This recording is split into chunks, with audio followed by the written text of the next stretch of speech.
Hello everyone. स्वागत है आप सभी का फॉर्ब्स एजुकेशन के यूट्यूब प्लेटफॉर्म पे। मैं विकास कुमार झा आप लोगों के लिए लास्ट ईयर का जो सीटेट का एग्ज़ाम हुआ है उस पेपर को लेके आया हूँ। खासकर जो सीडीपी वाला पोर्शन है उसको हम आज डिस्कस करेंगे, क्योंकि आपके एग्ज़ाम आने वाले हैं बच्चों। 21 तारीख को आपका एग्ज़ाम है और इस एग्ज़ाम को कैसे करना है, कैसे क्वेश्चन इसमें आते हैं, उसको हम थोड़ा डिस्कस करेंगे। और साथ में जो क्वेश्चन हमारे सामने हैं उनको सॉल्व करेंगे, ताकि आपको थोड़ा बहुत आइडिया लग जाए कि कैसे क्वेश्चन आ सकते हैं एग्जाम में और ये किस किस प्रकार से हमें हेल्प करना है, उसको कैसे हमें लिखना है, कैसे करना है। ठीक है, तो ये पेपर 2 लिया है मैंने। आज हम 30 क्वेश्चन जो सीडीपी के हैं उसको आज हम क्या करेंगे, सॉल्व करेंगे। ठीक है, तो पहला क्वेश्चन है, इसमें देख सकते हैं आप लोग। Which of the following question promotes critical and creative thinking in childrens. निम्नलिखित में से कौन सा प्रश्न बच्चों के समालोचनात्मक व रचनात्मक चिंतन को बढ़ावा देते हैं। पहली बात तो आप जानें कि समालोचनात्मक या क्रिटिकल थिंकिंग होती क्या है। क्रिटिकल थिंकिंग होती है जब हम चीज़ों को ना समझते हैं, विश्लेषण करते हैं और मल्टीपल आइडियाज़ निकालने की कोशिश करते हैं। देखो, एक तो होता है कि आपकी फिक्स थिंकिंग है, आपके पास केवल एक ही तरह से सोच है। एक होता है क्रिटिकल। क्रिटिकल मतलब होता है कि आप सारे पहलुओं के बारे में सोचते हैं। आप उसके पॉजिटिव पहलू कौन से उसके बारे में सोचते हैं और उसके नेगेटिव पहलू उसके बारे में सोचते हैं। तो जब किसी भी कॉन्सेप्ट के एक से अधिक पहलुओं को सोचने वाला, एक से अधिक एक्सपेक्ट को आप सोचते हैं, उसी को हम क्रिटिकल थिंकिंग कहते हैं। क्रिटिकल थिंकिंग में हम बेसिकली अपनी high level of thinking skill use करते हैं। हम सिचुएशन को समझते हैं, अंडरस्टैंड करते हैं, प्रॉब्लम को समझते हैं और उसके सभी प्रकार के जो पक्ष हैं, एक्सपेक्ट्स हैं, उनको ध्यान में रखते हैं, है ना। यानी कि हम क्रिटिकल थिंकिंग में चीज़ों को एनालाइज करते हुए समझने की कोशिश करते हैं। ठीक है, और क्रिएटिव थिंकिंग मतलब क्या होता है कि हम चीज़ों को क्या करते हैं, क्रिएट करके सीखते हैं, यानी कि कुछ ना कुछ अलग क्रिएटिव या एब्स्ट्रैक्ट आंसर्स देने की क्या करते हैं, कोशिश करते हैं। ठीक है, क्या इसका आंसर हो सकता है। Which can be the best way to save water and why. पानी को कैसे हम बचा सकते हैं और क्यों बचाए, तो ये क्वेश्चन क्रिटिकल थिंकिंग डेवलप कर सकता है। पानी बचाना क्यों जरूरी है। Where does water come from in your city. कहाँ से पानी आता है, तो यहाँ पे तो फिक्स आंसर होगा। जब फिक्स आंसर होगा वहाँ पे क्रिटिकल थिंकिंग नहीं होगी बच्चों। तो इसका आंसर तो सेकंड तो नहीं लग रहा। How many states and how many capitals are there. तो हाउ मैनी मतलब पूछा हुआ है, तो इसमें कोई क्रिटिकल थिंकिंग तो बच्चा करेगा नहीं। What is the name of your country, ये भी नहीं होगा बच्चों। तो इसका आंसर बेस्ट हो सकता है बच्चों फर्स्ट, है ना। देखो, पानी हमें क्यों बचाना चाहिए और क्या कैसे क्या तरीके हो सकते हैं, तो आप इस पर मल्टीपल आइडियाज जनरेट कर पाओगे, एक से अधिक आइडियाज बता पाओगे। और क्रिटिकल थिंकिंग में क्या होता है कि हम एक से अधिक आइडियाज क्या करते हैं, बनाते हैं और उसके पीछे का रीजन जो होते हैं वो भी फाइंड आउट करते हैं। तो इसका बेस्ट आंसर क्या होना चाहिए बच्चों आपका, एक, पानी कैसे बचाएं, पानी बचाने का कैसा अच्छा तरीका क्या हो सकता है और क्यों बचाएं, पानी बचाना क्यों जरूरी है। तो इस पर आप क्रिटिकल थिंकिंग बच्चों में डेवलप कर सकते हैं। ठीक है, अब हम आते हैं सेकेंड क्वेश्चन पे। सेकेंड क्वेश्चन भी इसी प्रकार का है बच्चों, देख सकते हैं। What is the role of evidence in critical thinking, है ना। मतलब कि क्रिटिकल थिंकिंग जो हमारी है, समालोचनात्मक चिंतन में प्रमाण की क्या भूमिका होती है। मतलब क्यों एविडेंस, क्या एविडेंस है क्रिटिकल थिंकिंग का, है ना। Evidence should be evaluated in a logical and systematical way. जो हम एविडेंस इकट्ठा करते हैं वो कैसा होना चाहिए, एविडेंस शुड बी इवेल्युएटेड होना चाहिए in logical and systematical way. Evidence should be accepted without analysis. Evidence is irrelevant to the critical thinking. Evidence should be ignore in favour to the personal ignore, है ना। प्रमाण का तार्किक और सुनियोजित रूप से मूल्यांकन किया जाना चाहिए। प्रमाण को बिना विश्लेषण के स्वीकार करना चाहिए। समालोचनात्मक चिंतन के लिए प्रमाण प्रासंगिक है और व्यक्तिगत राय के पक्ष में प्रमाण की अपेक्षा होनी चाहिए। तो देखो बच्चों, जब आप कोई क्रिटिकल थिंकिंग करते हो तो आप ये चाहोगे कि उसका ना एक प्रमाण, एक एविडेंस मिले आपको कि आपने किया, यानी कि इसका एक कहते हैं कि आउटकम कंक्लूजन आपके पास होना चाहिए। वो कंक्लूजन तो निकाल रहे हो वो लॉजिकल निकले, ऐसा नहीं कि आपने कोई आंसर दिया और उस आंसर का कोई लॉजिक ही नहीं है। तो जो भी आप उसके आउटकम्स निकालते हो बाहर, क्रिटिकल थिंकिंग होने के बाद जो आपके आउटकम्स आते हैं, वो एविडेंस जो है वो आपका लॉजिकल होना चाहिए, है ना। तो पहला पॉइंट ही इसका सही आंसर है कि प्रमाण जो है उसको तार्किक रूप से हमें सुनियोजित करना है बच्चों, यानी कि इसको एविडेंस को क्या करना है, लॉजिकल तरीके से स्टेटमेंट करना है कि भाई इसके क्या क्या सॉल्यूशंस हमने निकाले हैं, क्या ऐसे हो सकता है, इसको आगे हम किस प्रकार से सॉल्व करेंगे। तो इसका आंसर बेस्ट जो होगा बच्चों आपका वो फर्स्ट होगा। ठीक है, चलिए आगे चलते हैं। नेक्स्ट क्वेश्चन है बच्चों third. What does inclusive education entails. समावेशी शिक्षा में क्या शामिल होता है। देखो, समावेशी शिक्षा जो क्या होता है, जहां पर ना सभी बच्चों की शिक्षा दी जाती है, सभी बच्चों को शिक्षा के अंदर शामिल किया जाता है, चाहे वो नॉर्मल हो या एबनॉर्मल हो। यानी कि विशिष्ट और सामान्य बच्चों को, यानी कि नॉर्मल और एबनॉर्मल बच्चों को जब एक साथ बिना किसी डिस्क्रिमिनेशन के, भेदभाव के, एक ही एजुकेशन, एक ही जगह पर, एक रेगुलर स्कूल्स में, रेगुलर एनवायरनमेंट में शिक्षा दी जाती है, तो उसको हम क्या बोलते हैं, आपका इंक्लूसिव एजुकेशन। जहाँ पर सभी प्रकार के बच्चों को, ऑल टाइप ऑफ लर्नर्स को एक ही छत के नीचे शिक्षा दी जाती है, चाहे वो नॉर्मल बच्चा हो, चाहे वो नॉर्मल या एक्सेप्शनल बच्चा हो, या डिसएडवांटेज ग्रुप का बच्चा हो, या नॉर्मल बच्चा हो। हमें बिना किसी भेदभाव के, without any physical, mental, social, moral, linguistic discrimination, हम उनको एक साथ जब एजुकेशन देते हैं तो उसको इंक्लूसिव एजुकेशन कहा जाता है। ठीक है, अब इन्होंने क्या पूछा इसके बारे में, भाई आप इंक्लूसिव एजुकेशन जो है उसमें क्या शामिल करोगे, आप क्या शामिल करोगे आप इसके अंदर, तो देख लेते हैं एक बार। Standardize curriculum for the all learner, सभी के लिए एक जैसा करिकुलम बना दोगे, तो ऐसा तो कुछ नहीं कहा गया इसके अंदर। सेग्रीगेट एंड कैटेगराइज्ड, देखो सेग्रीगेट नामक तो शब्द इसमें यूज ही नहीं हो सकता। आप किसी बच्चे को अलग नहीं करोगे, ये देख लो बच्चों, इंक्लूसिव एजुकेशन में सेग्रीगेट यानी कि सेपरेट करने वाला जो कॉन्सेप्ट होता है वो है ही नहीं, तो ये तो ऑप्शन भी नहीं होगा। Provisionally of only vocational training, vocational training ही केवल होगी, ऐसा नहीं है।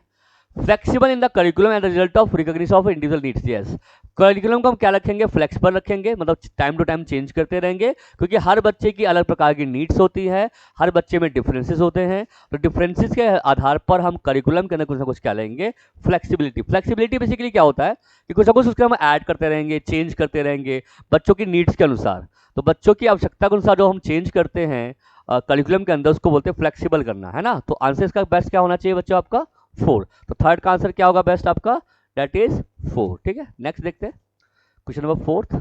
तो ये क्वेश्चन भी आजकल बहुत ज़्यादा परेशान करते हैं बच्चों को, असर्शन और रीजन वाले। Read the following statement and choose the correct option, में कथनों को पढ़िए तथा सही विकल्प का चयन कीजिए, है ना। एक असर्शन दिया हुआ है कि जीन पियाजे एंड ले Vygotsky differ in there perspective on the influence of language and cognition development in the children. ये बात बिल्कुल सही है बच्चों कि पियाजे और वाइगोस्की के लैंग्वेज पर कॉन्सेप्ट अलग थे। पियाजे का मानना था कि पहले बच्चों में विचार आता है, फिर बच्चे में लैंग्वेज आती है, यानी कि पहले लैंग्वेज, थॉट से लैंग्वेज इन्फ्लुएंस होता है, लैंग्वेज थॉट पर बेस्ड होती है।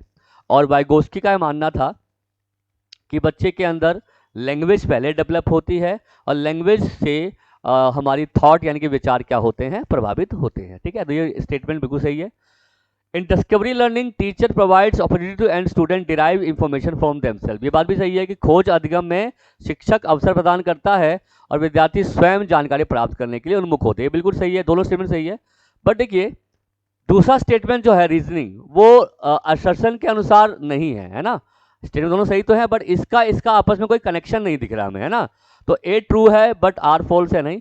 Both A R true but R is not correct explanation of A, ये इसका आंसर हो सकता है बच्चों कि दोनों ही स्टेटमेंट सही हैं बट करेक्ट एक्सप्लेनेशन यानी कि ये जो रीजन है वो आपकी जो असर्शन है उसको क्या नहीं करता, असर्शन को क्या नहीं करता, एक्सप्लेन नहीं करता। तो इसका आंसर क्या होना चाहिए बच्चों आपका, डेट इज सेकेंड। ठीक है, अगर ये इसके अकॉर्डिंग होता, जैसे अगर ये पूछा जाता कि भाई लैंग्वेज एंड थॉट बच्चे की डेवलपमेंट को इन्फ्लुएंस करते हैं, कुछ अलग प्रकार के क्वेश्चन होते तो फिर हम इसको करेक्शन बना सकते थे। बट यहाँ पर दोनों स्टेटमेंट सही है, बट दूसरा जो रीजन है वो असर्शन को एक्सप्लेन नहीं करता। तो इसका आंसर होना चाहिए बच्चों आपका, दैट इज सेकेंड। ठीक है, नेक्स्ट देखेंगे एक बार क्वेश्चन नंबर 5 देखेंगे।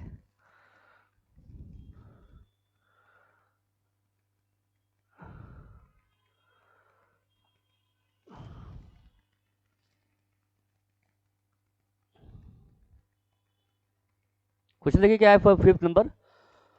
What is the following set correctly mention the characteristics of which student who are gifted typically differ from other student in a class. निम्नलिखित में से कौन सा समूह,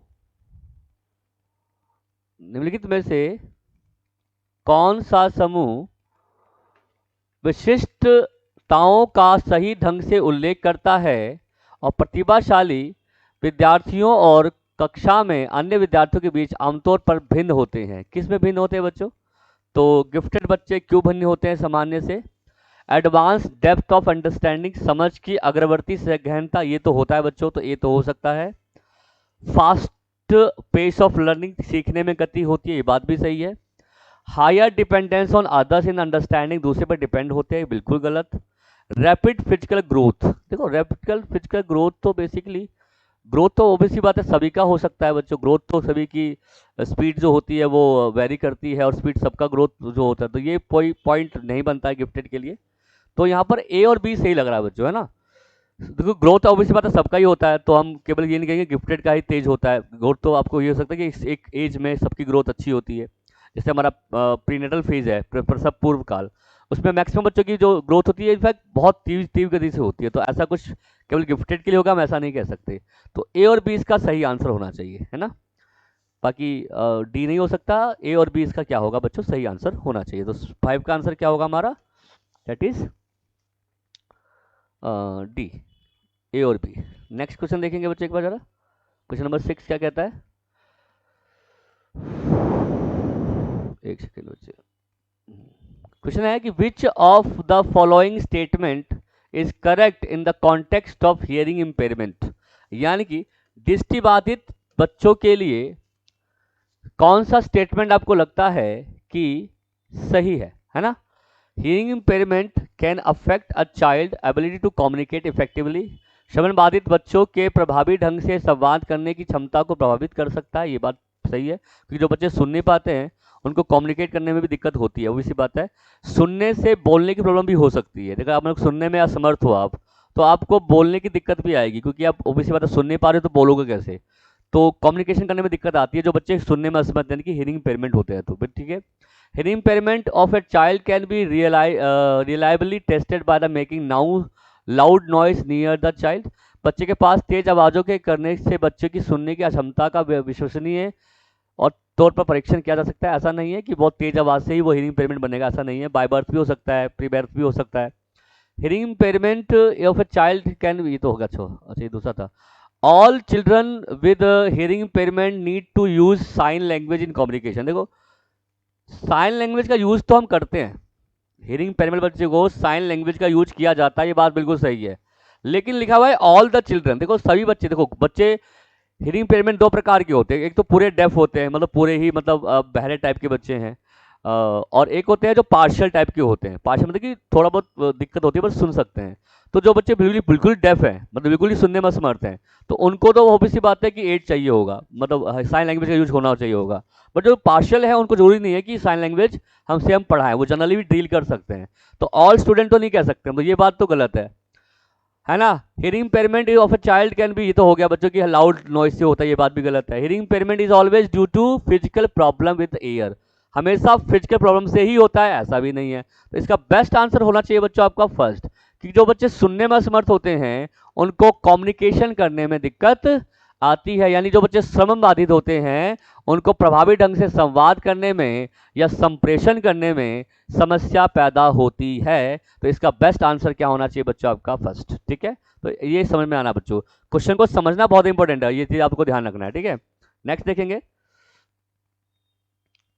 इन the context of inclusion curriculum learning expectations are the same as same in dash while in dash they are differ, समावेशन के संदर्भ में पाठ्यक्रम पाठ्यचर्या सीखने की अपेक्षा डैश में समान है जबकि डैश में भिन्न है ना। तो किस में समान है किस में भिन्न है, तो ये एनरिचमेंट एक्सेलरेशन मॉडिफिकेशन अकोमोडेशंस, देखो पाठ्यक्रम में सीखने की अपेक्षा समायोजन में समान है जबकि संशोधन में वे भिन्न हैं, ठीक है। तो समायोजन संशोधन, इसका आंसर बेस्ट बी हो सकता है बच्चों, अकोमोडेशन और मॉडिफिकेशन, ठीक है। क्योंकि देखो बच्चों समायोजन करने में दिक्कत होती है हमें, और उसको क्या होता है उसको चेंज करना भी बहुत बहुत जरूरी है हमें। तो इसका बेस्ट आंसर मेरे ख्याल से इसका डी होना चाहिए बच्चों, बाकी की में देख लीजिए एक बार क्या हो सकता है, बट मेरे ख्याल से इसका आंसर बेस्ट डी है बच्चों, क्योंकि हमें उसमें कुछ ना कुछ चेंज करना होता है, और जब हम इंक्लूजन करते हैं तो चीज़ों को मॉडिफाई करना हमें जरूरी होता है, तो पहले अकोमोडेट करते हैं फिर इसको मॉडिफाई करने की कोशिश करते हैं। तो बेस्ट आंसर इसका 4 हो सकता है, बाकी एक बार की भी देखना पड़ेगा इसका ना। क्वेश्चन नंबर 8 देखते हैं, according to constructive theory which of the following statement would not be correct, कह रहा है कि according to constructive theory, theorist, which of the following statement would not be correct, मतलब कि रचनात्मक सिद्धांतकारों के अनुसार निम्नलिखित में से कौन सा कथन सही नहीं होगा। मतलब अगर अगर कंस्ट्रक्टिव, देखो पहले मतलब कंस्ट्रक्टिव लर्निंग के बारे में आपको पता होना चाहिए। कंस्ट्रक्टिव लर्निंग, कंस्ट्रक्टिव एनवायरनमेंट वो होता है जहां बच्चे नॉलेज को खुद कंस्ट्रक्ट करते हैं, बनाते हैं या डिस्कवर करते हैं, जहां पर बच्चे मीनिंग मेकिंग करते हैं, मीनिंगफुल लर्निंग करते हैं, समझकर सीखते हैं, लर्निंग बाय सेल्फ एक्सपीरियंस यानी कि खुद के अनुभवों से सीखते हैं, जनरेट करते हैं नॉलेज को, क्रिएट करते हैं, है ना, और कॉन्सेप्ट पर अपने खुद के व्यूज को क्या करते हैं, प्रेजेंट करते हैं, है ना। तो नॉलेज इज सब्जेक्टिव, मतलब ज्ञान व्यक्तिपरक होता है, ये हो सकता है। Learners construct knowledge in their social and cultural context, बिल्कुल सही है कि विद्यार्थी समाज सांस्कृतिक से भी ज्ञान प्राप्त को, कंस्ट्रक्शन जो होती है बच्चा सेल्फ भी कर सकता है और सोसाइटी और कल्चर से भी कर सकता है। तो ऐसा नहीं कि खुद केवल एक फिक्स एनवायरनमेंट से खुद ही कर रहा है, वो थोड़ी बहुत हेल्प से भी कर सकता है, दूसरे की अनुभवों से भी बच्चा सीख सकता है, चाहे सोसाइटी हो चाहे कल्चर हो, ठीक है। Learner needs to be extrinsically motivated to ensure effective learning, ये जरूरी नहीं है कि बाहरी रूप से प्रेरित हो तभी वह क्या नाम है आपका कंस्ट्रक्टिव लर्निंग करेगा। And knowledge is pluristic and multiple, बहुवलवादी होता है, बहुविध होता है, ये बात भी सही है। नॉट पूछा है तो इसका आंसर होना चाहिए बच्चों आपका दैट इज थर्ड। जरूरी नहीं है कि लर्नर जो है कंस्ट्रक्ट नॉलेज को, सॉरी हाँ, learner needs to be extrinsically motivated, जरूरी नहीं है, उसको इंट्रिंसिकली मोटिवेट होना पड़ेगा बच्चों। याद रखना बच्चों, जब भी हम कंस्ट्रक्टिव नॉलेज की बात करते हैं तो हम इंट्रिंसिकली मोटिवेट होकर ज्यादा अच्छे से काम करते हैं, ठीक है, क्योंकि हमें काम को सीखने की तत्परता होती है, सीखने की एबिलिटी डेवलप करनी होती है ना। और सीखने की योग्यता कब डेवलप होगी आपके, जब आप इंटरनली क्या होगे, इंट्रिंसिकली क्या होगे, मोटिवेट होगे। तो इसका ये वाला पॉइंट जो है नेगेटिव है, तो आंसर इसका क्या होना चाहिए बच्चों आपका थर्ड, ठीक है। इंट्रिंसिक की प्लेस पर अगर एक्सटेंसिक की प्लेस पर अगर इंट्रिंसिक होता तब इसको हम इसका आंसर मान सकते थे, बट अभी इसका आंसर क्या होगा बच्चों, ये गलत है हमारा पर्सपेक्टिव। तो आते हैं नेक्स्ट पर, क्वेश्चन नंबर 9 देखते हैं। Which of the following is an example of intrinsic motivation? देखो क्वेश्चन ये आ गया, इंट्रिंसिक मोटिवेशन वो होता है बच्चों जहां बच्चे खुद तैयार होते हैं किसी काम को करने के लिए, काम को एंजॉय करते हैं, समझते हैं, रेडी होते हैं टास्क को करने के लिए, इंटरेस्ट लेते हैं, है ना, कोई ऐसा बाहरी दिखावा नहीं होता, खुद की इंटरनल एक डिजायर होती है, एक इंटरेस्ट होता है काम को करने का, है ना, तो उसको इंट्रिंसिक मोटिवेशन कहा जाता है। Complete the project to impress the teacher, impress करना है टीचर को, तो बाहरी हो गया बच्चों, ये क्या हो गया आपका, बाहरी हो गया, यानी कि एक्सटेंसिक हो गया ये हमारा, है ना, तो ये तो होगा नहीं। Playing a musical instrument for personal enjoyment, देखो ये हो सकता है क्योंकि पर्सनल एंजॉयमेंट के लिए बच्चा कर रहा है, पर्सनल इंटरेस्ट से आप कर रहा है, तो ये हो सकता है। Studying to avoid being scold, ये भी बाहरी हो गया। Participating in a competition for the winning prize, prize भी आपका एक्सटर्नल होता है बच्चों, स्कोल्ड भी एक्सटर्नल होता है, और इम्प्रेस करना भी एक्सटर्नल है बच्चों। तो इंट्रिंसिक कौन सा है इसमें, व्यक्तिगत आनंद के लिए एक वाद यंत्र बजाना, ये आंतरिक प्रेरणा में आ गया बच्चों, उसका खुद का इंटरेस्ट है, यहाँ पे खुद का इंटरेस्ट और सेल्फ इंटरेस्ट होना चाहिए काम को करने का, खुद वो चाहता है इंजॉयमेंट करना है खुद के लिए, किसको इंप्रेस नहीं करना है, उसे अपने आप को एंजॉय कराना है। तो आंसर क्या होगा इसका बच्चों, that is b second. Number 10th question देखेंगे। 10th कह रहा है कि read the following statements and choose the correct option, फिर आगे बच्चों असर्शन और रीजन वाला क्वेश्चन, अभिकथन और कारक। असर्शन क्या है, teachers should work hard to break down stereotype of particular ethical groups, शिक्षकों को विद्यार्थियों में विशेष जातीय समूहों के बारे में रूढ़िबद्धता को तोड़ने के लिए कड़ी मेहनत करनी चाहिए, बिल्कुल ठीक है बच्चों। जो हम एक स्टूडेंटाइप बना लेते हैं, एक रूढ़िबद्धता ध्यान में सेट कर लेते हैं कि ये वर्ग के लोग नहीं सीख पाएंगे, इस वर्ग के लोग ही सीख सकते हैं, एक प्रकार का हम एक इमेज यानी कि एक दृश्य, एक तरह का नहीं बिंब बना लेते हैं, एक तरह का इमेज सेट कर लेते हैं, तो ये तो गलत है, बिल्कुल सही बात है ये कि हमें तोड़ना चाहिए। स्टेटमेंट तो सही लग रहा है हमें, ये स्टेटमेंट आपका सही लग रहा है। उसके बाद रीजन क्या दे रहा है, की educational objective is to enable student to engage in critical self reflection, शिक्षा का एक प्रमुख उद्देश्य विद्यार्थियों को समालोचनात्मक आत्मचिंतन के लिए प्रोत्साहित करना चाहिए, यानी कि बच्चों को जो है ना एक समालोचना रिफ्लेक्ट, वो कहते हैं इसको, एक क्रिटिकल थिंकिंग, कि बच्चा को क्रिटिसाइज कर पाए कि क्या सही है क्या गलत है, एनालाइज कर पाए, इंफॉर्मेशन को समझ पाए, एक ही फिक्स चीज़ों पर ना चले, तो बिल्कुल ठीक है।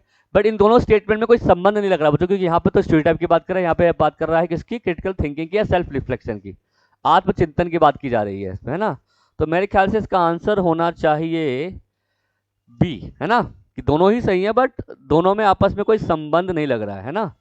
तो शिक्षा का एक प्रमुख उद्देश्य विद्यार्थियों को समालोचनात्मक और आत्मचिंतन के लिए प्रवृत्ति के प्रति कहीं ना कहीं सब्जेक्ट कनेक्ट लग रहा है, क्योंकि देखो क्रिटिकल थिंकिंग आएगी तभी तो ये स्टोरी टाइप तोड़ पाएगा। तो मेरे ख्याल से इसका आंसर होना चाहिए डी, है ना। तो बी ना बोल के इसका आंसर हम डी लगाएंगे, क्योंकि अगर आप बच्चों में क्रिटिकल थिंकिंग डेवलप करेंगे तभी तो ये रूढ़िबद्धता को वो तोड़ पाएगा ना, इसको पता लगा पाएगा कि भाई ये चीज़ गलत है, गलत को हमें क्या करना चाहिए, खत्म करना चाहिए। तो दोनों स्टेटमेंट कहीं ना कहीं कनेक्ट लग रहे हैं, तो डी इसका आंसर होना चाहिए, यानी कि फोर्थ। ए आर सही है और आर ए को सही रूप से क्या करता है, व्याख्या करता है। बाकी एक बार की आप लोग चेक कर लीजिएगा। मेरे ख्याल से इसका आंसर बेस्ट जो है वो आपका डी होना चाहिए। आते हैं 11th नंबर क्वेश्चन पर। What is the difference between mastery goal and performance goal. तो पहली बात तो ये समझिए कि मास्टरी गोल होता क्या है और परफॉर्मेंस गोल क्या होता है। देखो मास्टरी गोल होता है कि जब हम किसी चीज को पर कमांड लेना चाहते हैं, हमारी जो जिज्ञासा होती है, सीखने की इच्छा जो होती है, उस पर हमें चाहते हैं कि हम उसको समझें और समझकर उसके ऊपर मास्टरी यानी कि उसके ऊपर हमारी पकड़ हो जाए, है ना। बट जो परफॉर्मेंस गोल का होता है मतलब होता है कि हम परफॉर्म करें और सीखें, नॉलेज लें, लर्निंग हो हमारी, ताकि हम अगर सिचुएशन अगर हमारे सामने आए तो हम उसको क्या करें, उस नॉलेज को अप्लाई कर पाएँ। तो परफॉर्मेंस का मतलब होता है कि हम सीखें ताकि वो हमें कहीं ना कहीं यूज करने में, अप्लाई करने में हमारी हेल्प कर सकता है। बट मास्टरी का मतलब बेसिकली क्या होता है, सीखें और सीखकर उसके ऊपर एक महारत यानी कि उसके ऊपर हमारी एक मास्टरी हो जाए, पकड़ हो जाए और उसको हम अच्छे तरीके से क्या करें, सीख लें। अब दोनों ही गोल में हमारा जो परफॉर्मेंस होता है, वो हमारा जो मोटिवेशन होता है वो इंट्रिंसिकली होता है ना। बट एक में हम परफॉर्म करने के लिए मोटिवेट होते हैं और एक में हम उस पर कमांड लेने के लिए मोटिवेट होते हैं, ठीक है। तो mastery goal are focus on avoiding failure. तो फेलियर वाली बात तो कोई ऐसी होती नहीं है, तो ये तो नहीं होना चाहिए आंसर। तो फर्स्ट तो नहीं है आंसर इसका कि महारत लक्ष्य विफलता से बचने के लिए होता है, तो ऐसा नहीं है। Mastery goal are focus on improving one on skill. Yes, हो सकता है बच्चों कि मास्टरी गोल हम क्यों करते हैं कि हम अपने नॉलेज को कुछ अपग्रेड कर सके। हालांकि मास्टरी हम क्यों करते हैं कि हम चाहते हैं कि किसी भी टॉपिक को पर हमारी कमांड और अपडेट हो जाए। देखो बच्चों, आप खुद ने देखा होगा कि टीचर्स जो होते हैं, जो पढ़ाते हैं कहीं पर भी, तो वो भी खुद भी पढ़ते हैं वो चीज़। आपने देखा होगा कि जैसे मान लो कि मैं आपको साइकोलॉजी पढ़ा रहा हूँ, तो मैं साइकोलॉजी खुद भी पढ़ूंगा। अगर मैं खुद पढ़ रहा हूँ, हालांकि मुझे कोई एग्जाम नहीं देना, कोई मुझे जॉब नहीं लेनी, बस मैं पढ़ता हूँ सेल्फ इंटरेस्ट के लिए और अपनी नॉलेज को अपग्रेड करने के लिए, नॉलेज को बढ़ाने के लिए और इम्प्रूव करने के लिए बेसिकली मैं पढ़ता हूँ। तो मास्टरी का मतलब बेसिकली यहाँ पे इम्प्रूव करना होता है। बट एक बच्चा सीख रहा है, पढ़ रहा है क्योंकि उसको एग्जाम देना है और उसको पता है कि अगर अच्छा पढ़ेगा, सीखेगा, नॉलेज देगा तो अच्छा एग्जाम में परफॉर्म कर पाएगा, तो उसका गोल कैसा होगा, परफॉर्मेंस होगा। तो मास्टरी में हम सेल्फ ऑन स्किल को बढ़ाते हैं, ठीक है, and understand of the task, और सब टास्क को समझते हैं।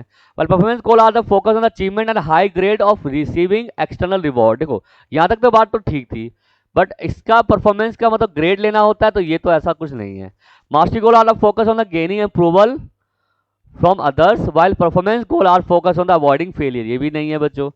आपका इसका आंसर डी जैसा ही लग रहा है, डी देख लेते हैं बच्चों। तो तीनों तो नहीं लग रहे हैं बच्चों, तो मेरे ख्याल से फिर इसका आंसर डी ही होना चाहिए। तो एक बार देख लेते हैं, फोर्थ होना चाहिए इसका आंसर। फोर्थ पढ़ लेते हैं एक बार क्या है। Mastery goal are focus on achievement of a certain level of performance for competing with others, while performance goal are focus on the improving one's on skill and understanding of a task. तो इसका answer D ही होना चाहिए। हमारा लक्ष्य का दूसरों के साथ प्रतिस्पर्धा करने के एक निश्चित स्तर तक प्रदर्शन को प्राप्त करना होता है, जबकि प्रदर्शन का लक्ष्य खुद को कौशल और कार्य की समझ पर ध्यान से सुधारना होता है। यस, इसका आंसर डी होना चाहिए बच्चों। बेस्ट आंसर इसमें क्या होना चाहिए बच्चों आपका, डेट इज डी। डी ही लग रहा है बच्चों। बाकी तीनों में तो कहीं नहीं है ऐसा कुछ, क्योंकि यहाँ पर भी बात किसकी करा, ग्रेड लेने की बात की रहा, तो ग्रेड वाली बात तो कोई होती नहीं है। मास्टर गोल और फोकस ऑन गेनिंग अप्रूवल तो हम ऐसा कुछ मांगते नहीं है, ठीक है। तो और फर्स्ट इसका answer mastery goal are the focus on avoiding failure, ये भी नहीं होगा बच्चों। तो second most goal on skill understanding and while goal are the focus on मतलब हाई गोल और रिसीविंग एक्सटर्नल रिवॉर्ड, ये भी नहीं है बच्चों, क्योंकि रिवॉर्ड वाली बात भी करता नहीं है। तो आंसर इसका डी होगा बच्चों। Fourth is the right answer, ठीक है। तो इसका आंसर क्या होगा बच्चों, डेट इज फोर्थ होगा, ठीक है। चलिए आगे बढ़ते हैं, ठीक है। फोर्थ देख ले हो गया बच्चों। नेक्स्ट देखेंगे क्वेश्चन नंबर 12 है। सिबलिंग्स रिलेशनशिप्स, भाई बहनों के रिश्ते are differ than relationship with the parents and peer and play an important role in the socialisation of through the children. ये हो सकता है क्योंकि माता पिता से डिफरेंट रोल होता है बच्चों का, उसका भाई बहनों से जो हमारा अटैचमेंट होता है वो अलग होता है पेरेंट्स से अलग अटैचमेंट वाला अलग तरह की एक्टिविटीज होती है और उनसे अलग होती है, ये हो सकता है। Are similar to relationship with parents and peers and play the important role in the socialisation throughout the children, ये भी हो सकता है वैसे, बट ये उतना इंपॉर्टेंट नहीं लग रहा। Play an important role for the only during early childhood, केवल अर्ली चाइल्डहुड में होता है, तो ये तो गलत है बच्चों। नॉट ओनली वाला आंसर तो हमेशा गलत होते हैं। Do not have much role of socialisation, ये भी गलत है। तो इसका बेस्ट आंसर होना चाहिए ए, क्योंकि देखो दोनों का पेरेंट्स और पीयर ग्रुप, देखो पीयर ग्रुप अलग होता है, पेरेंट्स अलग होते हैं, है ना, और siblings are differ in their relationship with the parents and peers and play an important role, यही आंसर होगा बच्चों, क्योंकि इसमें क्या होता है कि एक जैसा नहीं होता है बच्चों। पेरेंट्स और पीयर दोनों अलग प्रकार से रोल प्ले करते हैं, भाई बहन अलग तरीके से डील करते हैं और माता पिता अलग तरीके से डील करते हैं। तो इसका आंसर बेस्ट आंसर होना चाहिए ए इज द राइट आंसर। ठीक है, चलिए आगे बढ़ते हैं। फिर आ गया बच्चों सेशन और रीजन वाला क्वेश्चन, देखेंगे एक बार। Read the following statement and choose the correct option, है ना। सेशन है considerably variations exist in the developmental rate among children, बच्चों के बीच विकासात्मक रूप में काफी भिन्नता होती है। याद रखना विकास तो लाइफ लॉन्ग चलता है बच्चों, लेकिन विकास की जो दर होती है, रेट ऑफ डेवलपमेंट होता है, वो भिन्न भिन्न होता है सभी व्यक्ति में, चाहे वो जुड़वा बच्चे ही क्यों ना पैदा हो जाए, उनमें भी रेट ऑफ डेवलपमेंट हमेशा डिफरेंट ही मिलेगा। तो ये स्टेटमेंट बिल्कुल सही है, असर्शन बिल्कुल ठीक है। Reason development difference are an इनवेलिएंट result of complex interaction of genetic and environment, और ऐसा क्यों होता है, क्योंकि सबको जेनेटिक और एनवायरमेंट के जो एक्सपीरियंसेस होते हैं वो एक जैसे नहीं मिलते हैं। तो 10 सेकंड स्टेटमेंट पहले स्टेटमेंट को सपोर्ट कर रहा है, तो इसका बेस्ट आंसर होना चाहिए बच्चों आपका 4, कि दोनों ही सही हैं और आर जो है वो एक को सही रूप से एक्सप्लेन करता है। ठीक है, नेक्स्ट क्वेश्चन देखेंगे 14 क्वेश्चन। क्वेश्चन नंबर 14 देखेंगे आप लोग। Which of principle of development is illustrating in the following statement, विकास कथनों में से विकास के किस सिद्धांत को दर्शाया गया है। Children who are deprive of a conducive environment for learning language in their early years have some difficulty in speaking language later in life, जो बच्चे अपने शुरुआती वर्षों में भाषा सीखने के लिए अनुकूल वातावरण से वंचित रहते हैं, उन्हें बाद के जीवन में भाषा चुनने में थोड़ी कठिनाई होती है। ये बात बिल्कुल सही है कि अगर शुरुआती समय में अगर हम बच्चे को भाषा विकास ना कर पाए, जैसे कि इन्फेंसी में, अर्ली चाइल्डहुड में, क्योंकि वो जो पीरियड होता है बच्चों, बहुत सेंसिटिव पीरियड होता है बच्चों, उसमें बच्चे का लैंग्वेज डेवलपमेंट, फिजिकल डेवलपमेंट बहुत अच्छे से चलती है बच्चों, स्पीड से चलती है ना, बच्चे अच्छे से सीखते हैं क्योंकि बच्चों में भाषा विकास होता है। आपने सुना होगा नॉन चॉम्स्की ने कहा था कि early childhood is a sensitive period, जहां पर बच्चे क्या करते हैं, बच्चों के अंदर लैंग्वेज बहुत अच्छे से डेवलप होती है, जिसमें एलईडी डिवाइस बहुत इंपॉर्टेंट रोल प्ले करता है, एलईडी जिसको हम लोग सुना होगा, तो ये चीज़ होता है। तो ये बात बिल्कुल सही है। अब इस स्टेटमेंट को कैसे हमको करते हैं, development of language of totally depends on genetic, नहीं जेनेटिक तो नहीं कह सकते टोटली, तो ये पॉइंट तो गलत हो गया। Language and cognition are complex intelligence, cognition की बात यहाँ पर तो कहीं की नहीं जा रही है। Development is a disorderly and unpredictably, भाषा अनुचित जटिल रूप से परस्पर संबंधित होते हैं, बिल्कुल ठीक है। There is a sensitive period of language development, ये इसका आंसर होगा। मैंने कहा ना लैंग्वेज बहुत सेंसिटिव होती है, सेंसिटिव बहुत इंपॉर्टेंट होती है। अगर हम शुरुआती स्टेज में, जैसे मैंने कहा था अर्ली चाइल्डहुड में अगर भाषा विकास ना की जाए तो बच्चे का आगे भाषा की दिक्कत होगी, क्योंकि वो जो स्टेज है वो सेंसिटिव होता है। सेंसिटिव मतलब कि बहुत सेंसिटिव होता है, बच्चे बहुत तेजी से भाषा क्या करते हैं, सीखते हैं, है ना। तो डी इसका राइट आंसर होना चाहिए बच्चों, ठीक है, D should be the right answer. Question number 15 देखेंगे बच्चों। Student struggling with dyslexia, dyslexia is associated with reading disorder, पता है आप लोगों को कि रीडिंग में जो दिक्कत होती है हमें, उसे हम डिसलेक्सिया कहते हैं। तो जिन बच्चों को डिसलेक्सिया की दिक्कत होती है तो वो ऑब्वियसली बात है पढ़ लिख नहीं पाते हैं, तो किस में स्ट्रगल करते हैं, पूछा हुआ है कि जो वो विद्यार्थी जो पठन वैकल्य से जूझ रहे हैं को पढ़ने सिखाना जा सकता है कैसे, उसको कैसे आप सिखा सकते हो, by encouraging them to study in multiple distraction, उन्हें कई विकर्णों में अध्ययन करने के लिए कहेंगे, ऐसा हो सकता है कि मल्टीपल तरीके से सिखाएं उसको। By providing higher grade of level of reading, higher grade को यूज करना जिसकी आवश्यकता एज सच नहीं होती। Through use of strict punishment, बिल्कुल गलत, पनिशमेंट का यूज तो करना ही नहीं है। थ्रो सिस्टमैटिक फोनोलॉजिकल ट्रेनिंग, केवल फोनोलॉजिकल ट्रेनिंग से तो जरूरी नहीं कि ये हम कर सकते हैं। तो इसका बेस्ट आंसर होगा आपका ए। एक डिफरेंट डिफरेंट तरीके से अगर आप उसको रीडिंग के टास्क दोगे तो बच्चा क्या करेगा, सीख सकता है। तो बेस्ट आंसर क्या होना चाहिए आपका, ए। नेक्स्ट है नंबर 16।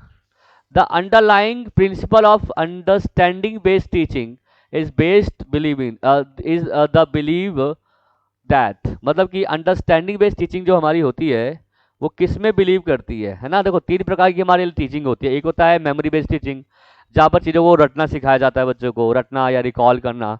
अंडरस्टैंडिंग में समझाया जाता है, बच्चे समझे, समझ के उसका मीनिंग मेकिंग करे। और रिफ्लेक्टिव होता है, जहाँ बच्चे सोचते हैं, विचारते हैं, प्रॉब्लम को सॉल्व करते हैं। तो 3 लेवल की हमारी क्या होती है, टीचिंग होती है।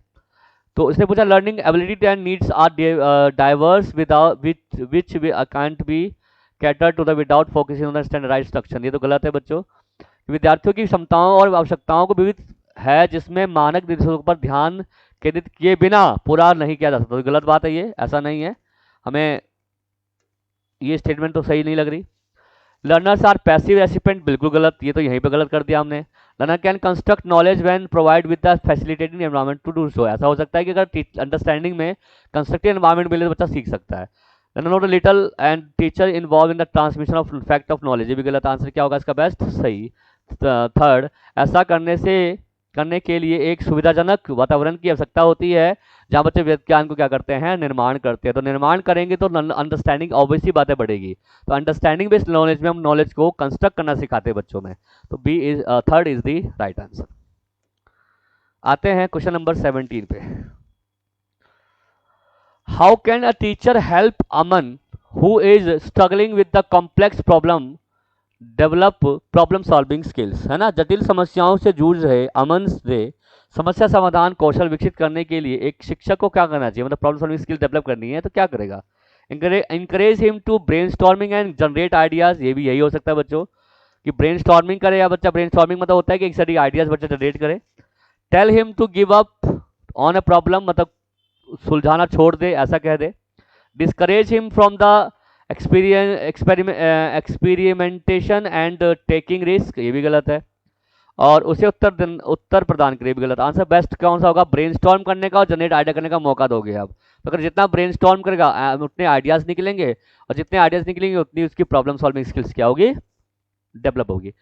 ब्रेनस्टॉर्मिंग में हम बच्चा मल्टीपल आइडियाज जनरेट करता है, डाइवर्जेंट रूप से सोचता है बच्चा, एक प्रॉब्लम सोल्यूशन निकालता है उसका। तो इसका बेस्ट आंसर क्या होगा बच्चों, ए। ठीक है, नेक्स्ट क्वेश्चन देखेंगे आप लोग। क्वेश्चन नंबर 18 क्या है, अ conducive a classroom environment for learning in middle class centered around। माध्यमिक कक्षा में अधिगम के लिए एक अनुकूलित कक्षा का वातावरण डैश पर केंद्रित है, मतलब कि आप अनुकूलित कक्षा देना चाहते हैं तो उसके लिए क्या है, कैसे देख सकते हैं। Fear of punishment and embarrassment, ये तो गलत है। कॉपरेटिव लर्निंग, यस, बच्चा कॉपरेट करके सीखेगा उस लर्निंग में। कॉम्पिटेटिव एथॉक्स, ये भी गलत है ना। प्रतिस्पर्धा लगे आओगे, या कंडीशंस एंड इन्फोर्समेंट, गलत। कॉपरेटिव लर्निंग, बच्चे जब को कंडीसिव एनवायरमेंट होंगे बच्चा कॉपरेट करेंगे और एक दूसरे से क्या करेंगे बच्चों, सीखेंगे। तो बेस्ट आंसर क्या होगा इसका बच्चों, दैट इज सेकंड। आते हैं क्वेश्चन नंबर 19 पे। ले वाइगोस्की बिलीव दैट डेवलपमेंट, तो ले वाइगोस्की ने आपको बताया है कि किसके बारे में बताया है कि बच्चे सामाजिक संपर्क से सीखते हैं, सोशल इंटरेक्शन से सीखते हैं। तो जहाँ पे सोशल इंटरेक्शन की बात की जाए, कोऑपरेटिव या कोलैबोरेटिव लर्निंग की बात की जाए, या फोल्डिंग जेडपीडी की बात की जाए, तो वहाँ पर किसका नाम लिया जाता है, ले वाइगोस्की। वाइगोस्की का मानना था कि बच्चों में कॉग्निटिव डेवलपमेंट जो होता है वो सोशल इंटरेक्शन या सोसाइटी की हेल्प से बच्चा डेवलप करता है, या जिसमें वो हेल्प लेता है स्कैफोल्डिंग के माध्यम से, जेडपीडी के माध्यम से, या MKO मोर नॉलेजेबल अदर्स के माध्यम से। तो नॉलेज लेता है, इंट्रैक्शन करता है, उसकी जो स्किल्स होती हैं, लर्निंग होती है, वो डेवलप होती है। तो आंसर क्या होगा बच्चों, सीधा आंसर इसका लिखना है result directly from the social interaction, है ना। इंटरेक्शन की बात करते थे ले वाइगोस्की, क्योंकि सामाजिक संपर्क से ही भाषा क्या की जाती है, कोई भी मतलब ज्ञान जो होता है या विकास जो होता है बच्चे का हो पाता है। ठीक है, आते हैं क्वेश्चन नंबर 20 पर। अकॉर्डिंग टू पियाजे द 4 क्वालिटेटिव डिफरेंस स्टेजेस, ठीक है, ये कह रहा है, थोड़ा सा नीचे कर लेते हैं इसको, एक सेकंड। हाँ, पियाजे के अनुसार गुणात्मक रूप से 4 विभिन्न अवस्थाएं, 4 अवस्थाएं ना बच्चों आपकी, sensory motor, pre operational, concrete operational, form operational, 4 stage है। तो 4 स्टेज में ये पूछ रहा है very vastly across the various culture in the world, दुनिया की भिन्न संस्कृतियों में व्यापक रूप से भिन्न होते हैं। देखो संस्कृति की बात तो पियाजे करते तो है नहीं, तो ये पॉइंट तो मेरे ख्याल से नहीं होना चाहिए। Illustrate that children's mind are miniature adult mind, उदाहरण देकर समझाते हैं कि बच्चों का मन लघु वयस्क मन जैसा मन होता है, ये भी नहीं है। Are dependent upon the genetic code of children, बच्चों के जेनेटिक कोड पर निर्भर करता है, ऐसा भी नहीं है। Represent universal pattern of development of children, ये इसका आंसर है बच्चों। बेस्ट आंसर 4 होना चाहिए। उनका ये मानना है कि चारों स्टेज जो हमने दी है, 4 स्टेज है पियाजे ने दी है, जिसमें बच्चे की क्वांटिटी डेवलप होती है, मेंटल क्वांटिटी डेवलप होती है, वो सारे जो स्टेज है वो यूनिवर्सल हैं, यानी कि सभी ह्यूमन में वो 4 स्टेज जो उन्होंने बताए हैं वही फॉलो होते हैं, चाहे वो कहीं का बच्चा क्यों ना हो। तो इसका बेस्ट आंसर क्या होगा बच्चों आपका 4। उन्होंने कहा था चारों स्टेज एक तो पहले यूनिवर्सल होती हैं और सीक्वेंस से चलती हैं, इनवेरिएंट होती है, इनवेरिएंट सीक्वेंस है, मतलब कि इसको आगे पीछे नहीं कर सकते और स्किप भी नहीं कर सकते आप। तो बेस्ट आंसर क्या होगा इसका बच्चों 4। ठीक है, आगे बढ़ते हैं। क्वेश्चन नंबर 21 क्या कह रहा है 21 question, which of the following is the limitations of पियाजे थ्योरी ऑफ कॉग्निटिव डेवलपमेंट, मतलब कि पियाजे में से कौन सी पियाजे के संज्ञानात्मक विकास के सिद्धांत की सीमा है, मतलब कौन सा लगता है कि पियाजे ने नहीं कहा है। तो देख लेते हैं भाई क्या कहा है उन्होंने। It over emphasis on roll of language in the cognitive development, ये तो गलत है बच्चों, यही होना चाहिए सीमा में ख्याल से, क्योंकि लैंग्वेज के बारे में तो पियाजे ने कुछ बताया नहीं है। It does not account for individual difference in cognitive development, ये तो ऐसा नहीं, ऐसा उन्होंने कहा है। संज्ञानात्मक विकास के व्यक्तिगत भिन्नताओं को ध्यान में नहीं रखा गया है बच्चों, ये पॉइंट नहीं है। It does not account for the role of biological factor in the cognitive development, ये भी उन्होंने कहा है कि बच्चे बाय बर्थ जो होते हैं सीखने लग जाते हैं, है ना। And it does not account for the influence of culture and social factor of cognitive development, ये भी कहा है उन्होंने।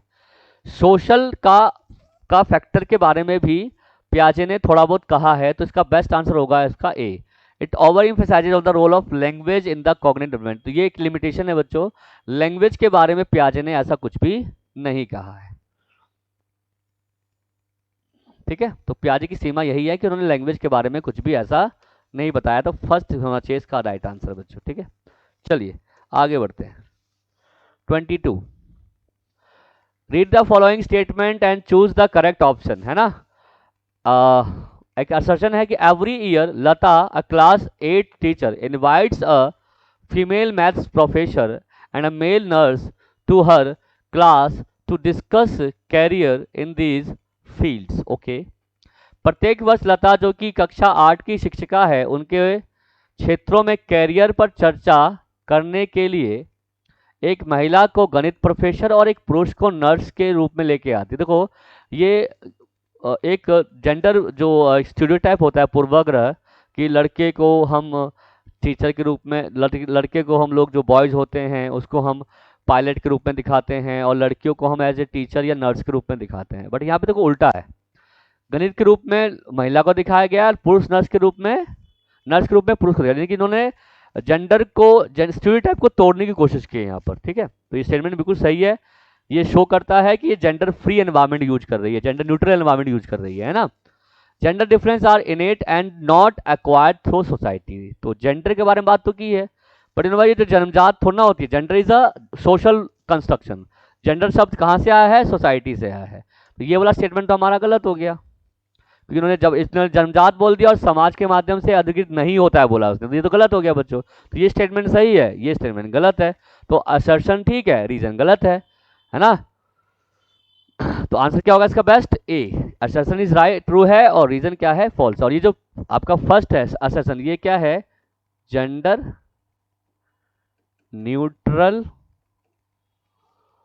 जेंडर न्यूट्रल एनवायरनमेंट आप कह सकते हो। जेंडर एनवायरनमेंट क्या होता है, जहाँ पर जेंडर को न्यूट्रल माना गया है बच्चों। ठीक है, तो आंसर इसका होगा तो फर्स्ट होगा। नेक्स्ट देखेंगे बच्चों question number 23। In a progressive classroom the T student, progressive classroom वो क्लास होती है जहाँ बच्चे बच्चे इंगेज होते हैं, चाइल्ड सेंटर्ड लर्निंग होती है, बच्चे अपनी बात को कहने का मौका मिलता है, डेमोक्रेटिक एनवायरनमेंट होता है, बच्चों को सीखने समझने की अपॉर्चुनिटीज यानी कि अवसर मिलते हैं, बच्चा जहाँ पे एक्टिविटी से सीखता है, बच्चों की लेवल और एबिलिटी को ध्यान में रखा जाता है, बच्चे की नॉलेज और एक्सप्रेशन को हम प्लेस देते हैं, उसे कहते हैं प्रोग्रेसिव क्लासरूम। तो do not ask question, question नहीं पूछे जाते, ये तो नहीं है बच्चों, गलत है, क्वेश्चन तो पूछे जाने चाहिए। Ask question to the teacher, बस टीचर से बच्चे क्वेश्चन पूछते हैं क्योंकि बच्चों में क्यूरियोसिटी होती है। Ask question to the each other, एक दूसरे से पूछते हैं, ये भी ठीक है। आस्क क्वेश्चन देम, सब खुद से ही पूछते हैं, ये भी ठीक है। तो ए गलत है, बाकी तीनों सही है, तो ए छोड़ दो, बी सी डी, आंसर क्या होगा इसका बच्चों? दैट इज बी और सी और डी। स्वयं से भी पूछते हैं, एक दूसरे से पूछते हैं और शिक्षक भी पूछते हैं। बट नहीं पूछते क्वेश्चन तो नहीं पूछेंगे, तो फिर चाइल्ड सेंटर कैसे हुआ, प्रोग्रेसिव कैसे हुआ? क्वेश्चन पूछेंगे तभी तो वो कुछ सीख पाएंगे। तो आंसर क्या होगा इसका बच्चों? That is B C D. Next देखते हैं question number 24। Expectations associated with being male and female are refers to as dash and these are learned dash। Pulling या स्त्रीलिंग होने से जुड़ी अपेक्षाओं को डैश कहा जाता है और इन्हें डैश कहते हैं। तो अपेक्षाएं से तो हम उसको क्या बोलते हैं? जेंडर भूमिकाएं बोलते हैं, इसी बात जेंडर भूमिका होती है ये। और ये बाल्यकाल की सभी अवस्थाओं से लेकर वयस्क में होता है। अच्छा, ये भी हो सकता है बच्चों जेंडर स्थिरता होती, स्थिरता तो नहीं है, जेंडर विविधता हो तो ये भी नहीं है, पूर्वाग्रह ये भी नहीं है। तो आंसर इसका बेस्ट ए होगा बच्चों की। देखो expectation with being male and female, जो एक्सपेक्टेशन हम शो करते हैं वही जेंडर रोल होता है बच्चों, तो इसका आंसर ए होगा। और ये throughout childhood to adult यानी कि चलती रहती है, बाल काल में भी होती है और एडल्ट तक चलती रहती है, तो आगे भी चलता रहता है ये। तो बेस्ट आंसर इसका क्या होना चाहिए बच्चा आपका? स्थिरता वाली बात हो नहीं रही है, रूढ़िबद्धता वाली बात यहाँ पे हो नहीं रही है, जेंडर पूर्वाग्रह बात हो नहीं रही है, तो बेस्ट आंसर यहाँ पे क्या होना चाहिए? ए। आगे देखते हैं। Which of the following views about intelligence supports the respective consideration of diversity among learners? विद्यार्थियों के बीच विविधता, ये थोड़ा सा इसको इसी कर देते हैं। बुद्धि के संदर्भ में से कौन सा दृष्टिकोण विद्यार्थियों के बीच विविधता के सम्मानपूर्ण विचार का समर्थन करती है? Intelligence is not influence bye environment factor, ऐसा नहीं है, ये तो गलत बात कह दी उन्होंने, तो ये तो हो गया गलत। Intelligence is not influence by genetic, ये भी गलत। IQ test are the only measure of intelligence, ये भी गलत। Intelligence is a multi dimension and can change over the time, ये बात सही है कि मल्टी डायमेंशन होता है और समय के साथ साथ इंटेलिजेंसी जो बच्चे की होती है वो बदलती रहती है ना। तो डी बहुआयामी है और समय के साथ बदलती रहती है, एकदम ठीक जवाब। तो आंसर क्या होना चाहिए इसका बच्चों? That is 4। ठीक है, 26 क्वेश्चन देखते हैं। Who among the following critic the concept of general intelligence and propose an alternative theory of intelligence? निम्न में से किसने सामान्य बुद्धि की अवधारणा की आलोचना की थी और बुद्धि को एक विकल्पीय सिद्धांत बताया था?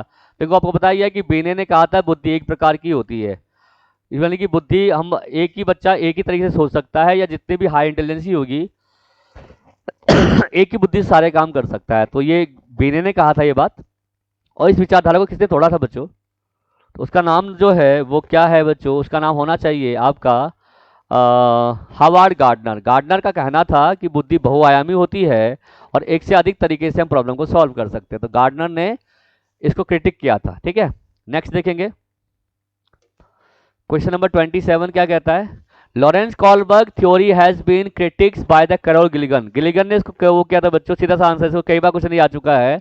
गिलिगन ने कहा था कि आपने जेंडर को डिस्क्रिमिनेशन किया है, यानी कि आपने केवल मेल सैंपल का ही यूज किया है और फीमेल की मोरालिटी के बारे में कुछ नहीं बताया, क्योंकि फीमेल की मोरालिटी भी होती है और उनकी डिफरेंट होती है मेल से, बट आपने ऐसा कुछ बताया नहीं है। तो इसका आंसर सीधा क्या होगा? Ignoring gender difference in the moral development, A is the right answer. जहां पे कैरोल गिलिगन होगी बच्चों वहां पे जेंडर इश्यूज पर ही क्वेश्चन आ सकता है, इशू ही होगा आंसर बच्चों, तो इसका आंसर ए होगा। 28 देखते हैं।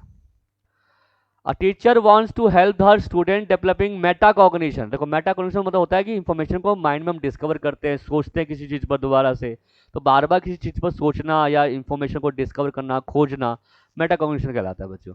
Which the following strategy would be most effective? एक शिक्षक अपने विद्यार्थियों को अधिसंज्ञानात्मक कौशल विकसित करने के लिए मदद करना चाहती है, तो कौन सी स्ट्रेटजी सही रहेगी रणनीति? Providing frequent grade and feedback to motivate student, लगातार ग्रेड और ग्रेड ऑफ प्रतिपुष्टि दे। अच्छा, encouraging student to reflect on learning and evaluate the progress. Yes, reflect करने का मौका दे उसको, बच्चा बार बार उस पर सोचे और उसको क्या करे, उसको इवेल्युएट करता रहे कि बच्चे ने कितना सही आंसर दिए हैं, कैसे सीख रहा है। तो इसका आंसर मेरे ख्याल से बेस्ट सेकंड होना चाहिए। Assigning text to the student to memorise, memorise तो कर ही नहीं सकते, इसमें गलत है। Providing student which detail and prescriptive instruction for all the student, ये भी गलत है बच्चों। तो आंसर इसका बेस्ट क्या होना चाहिए, सेकंड। रिफ्लेक्ट करने का मौका दे, क्योंकि हमेशा मेटा कॉग्निशन में बताऊँ हम लोग रिफ्लेक्टिव होते हैं। रिफ्लेक्टिव तो क्या होता है, किसी भी चिंतन पर, किसी भी कॉन्सेप्ट पर बार बार सोचते हैं, तो ताकि हम कुछ नए निष्कर्ष निकाल पाएँ। तो मेटा कॉग्निशन में बच्चों को सोचने के लिए या कुछ अलग सोचने के लिए मोटिवेट किया जाता है, कुछ चीज़ ढूंढने के लिए मोटिवेट किया जाता है। तो second is the right answer. ठीक है, आगे बढ़ते क्वेश्चन नंबर 29 पे आते हैं हम लोग। अब हमारे सिर्फ 2 क्वेश्चन रह गए बच्चों। और read the following statement and choose the correct option, वही वाली बात है, असर्शन रीजन पे क्वेश्चन आ गया। Teacher should ask student to identify their own example and non example of the concept for stating the concept. शिक्षकों को संकल्पना को मजबूत करने के लिए विद्यार्थियों को अपने स्वयं के संकल्पना के उदाहरण देने चाहिए और गैर उदाहरण की पहचान करनी चाहिए। देखो, उदाहरण तो वो होते हैं जो एग्जाम्पल हैं, नॉन एग्जाम्पल वो है जो एग्जाम्पल नहीं है। तो एग्जाम्पल कौन से हो सकते हैं वो भी बताने हैं और कौन से नहीं हो सकते वो बताने हैं। तो नॉन एग्जाम्पल भी कहीं ना कहीं कॉन्सेप्ट को क्लियर करने में हमारी हेल्प करते हैं, याद रखना बच्चों। जैसे मैं बोलूँ कि स्क्वायर, ये मैं बोलता हूँ ये रेक्टेंगल है, ये भी रेक्टेंगल है, और मैंने एक स्क्वायर बना दिया या सॉरी सर्कल बना दिया, मतलब ये रेक्टेंगल नहीं है। तो रेक्टेंगल के एग्जाम्पल दिए और नॉन एग्जाम्पल में मैंने क्या यूज किया, सर्कल यूज किया। तो बच्चों को ये भी बताना है कि ये है और ये नहीं है। तो ये बिल्कुल सही बात है, इससे बच्चे कॉन्सेप्ट क्लियर होगा, एकदम सही चीज है। फिर ये कह रहा है कि thinking on example leads to stuttering of the concept while non example tend to confuse the student. ऐसा तो नहीं है बच्चे कि नॉन एग्जाम्पल कंफ्यूज करते, नहीं, कॉन्सेप्ट को क्लियर करने में हेल्प करते हैं, क्योंकि हमें पता लगता है कि भाई ये एग्जाम्पल है और ये एग्जाम्पल नहीं है। तो ये स्टेटमेंट हमारी हो गई गलत, रीजन हो गया गलत। तो आंसर क्या होगा, A true or false, A is the right answer. ठीक है, कंफ्यूज नहीं करते और हमें कुछ अलग कॉन्सेप्ट को क्लियर करने में हमारी नॉन एग्जाम्पल हेल्प करते हैं, याद रखना हमेशा। ठीक है, तो आंसर क्या होगा इसका बच्चों, that is first. Last question है बच्चों, एक बार देख लेंगे। 30 क्वेश्चन हमने किए आज, 30 क्वेश्चन है। General principle of learning suggest that student learn better if a teacher. अधिगम के सामान्य सिद्धांत बताते हैं कि विद्यार्थी बेहतर रूप से सीखते हैं यदि शिक्षक first introduce the concept in its symbolic form and then move to the physical form. ऐसा तो नहीं है कि पहले अवधारणा को प्रतीकात्मक से सिखाया और फिर भौतिक रूप से आ गया है। First discuss what is known not known to the student and then come to the what student already known. पहले उस पर चर्चा करें जो बच्चा नहीं जानता है, फिर वो जानता है, ऐसा तो नहीं है। First introduce the concept overall and then move to the intricacies of it. पहले अवधारणाओं का संपूर्ण रूप से परिचय करें और फिर उसके बारीकियों को समझाएं। Okay, first discuss the concept of term of the logic and reason and then grant opportunity to verify the ideas. ये इसका आंसर है बच्चों, डी, कि पहले लॉजिकली उसको अरेंज करे, बताए उसको लॉजिक, बताए कॉन्सेप्ट का, और फिर उसको वेरीफाई करने का क्या दे बच्चों को, सत्यापित करने का बच्चों को मौका दे। तो अवसर वाले क्वेश्चन हमेशा ठीक होते हैं, तो डी इसका राइट आंसर है बच्चों। ठीक है, तो 30 क्वेश्चन हमने सॉल्व किए। इस क्वेश्चन से के माध्यम से आपको मैंने काफ़ी कॉन्सेप्ट्स को क्लियर करने की कोशिश भी की है। तो आई होप कि जो ये क्लास है आप लोगों को, ये जो 30 क्वेश्चन जो हमने डिस्कस किया है आज, वो आपको बेनिफिट देगा और आपके जो आने वाले सीटेट के एग्जाम होंगे उसमें आप काफ़ी क्वेश्चन CTET के क्या कर पाओगे। अगली क्लास में हम एक नए कॉन्सेप्ट, नई पैडागोजी के साथ आएंगे बच्चों, जिसमें SST pedagogy, maths pedagogy, Hindi pedagogy में हम लेके आएंगे और आपको अलग तरीके से सिखाने की कोशिश करेंगे। और पैडागोजी में बच्चों को बहुत कन्फ्यूजन होती है, उसको भी हम क्लियर करने की क्या करेंगे बच्चों, कोशिश करेंगे बच्चों। ठीक है, तो मिलते हैं नेक्स्ट क्लास में। थैंक यू वेरी मच, आज के लिए इतना रखता हूँ। आई होप कि आज की क्लास आपको अच्छी लगी होगी। Thank you.